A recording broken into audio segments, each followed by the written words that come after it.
Hi friends, నమస్తే. ఎలా ఉన్నారు? అందరూ బాగున్నారా? మేము కూడా చాలా బాగున్నాం. ఈరోజు అయితే టొమాటో కోడిగుడ్డు కూర ఎలా చేసుకోవాలో చూద్దాం. ముందుగా స్టవ్ ఆన్ చేసుకుని ఒక గిన్నెను పెట్టుకోవాలి. గిన్నె వేడయ్యాక 2 టేబుల్ స్పూన్స్ ఆయిల్ వేసుకోండి. ఆయిల్ వేడయ్యాక తాలింపు కోసం మినపప్పు, ఆవాలు, జీలకర్ర వేసుకోవాలి.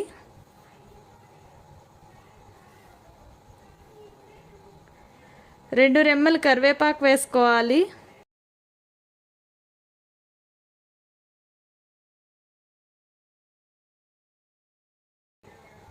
నాలుగు పచ్చిమిర్చి చీలికలు కూడా వేసుకోవాలి. చిటికెడు పసుపును కూడా వేసుకొని ఒకసారి కలుపుకోవాలి. తర్వాత టొమాటో ముక్కలను కూడా వేసుకొని ఒకసారి కలిపి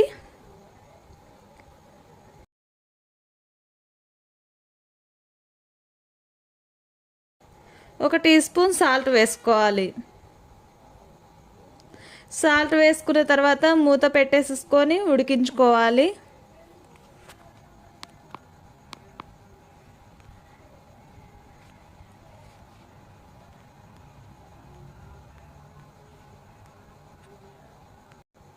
టొమాటో ముక్కల్ని 10 నిమిషాలు ఉడికించిన తర్వాత మూత తీసి ఒకసారి కలపండి.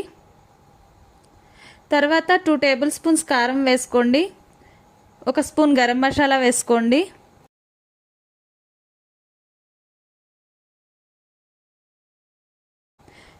ఒకసారి గరిటతో కలిపేసేసిన తర్వాత మనం ముందుగానే ఉడికించుకున్న కోడిగుడ్లకు ఘాట్లు పెట్టుకొని ఈ టొమాటో కర్రీలో వేసుకోవాలి. గుడ్లను కూడా వేసిన తర్వాత ఒకసారి గరిటతో మొత్తం కలిసేలా కలుపుకోవాలి.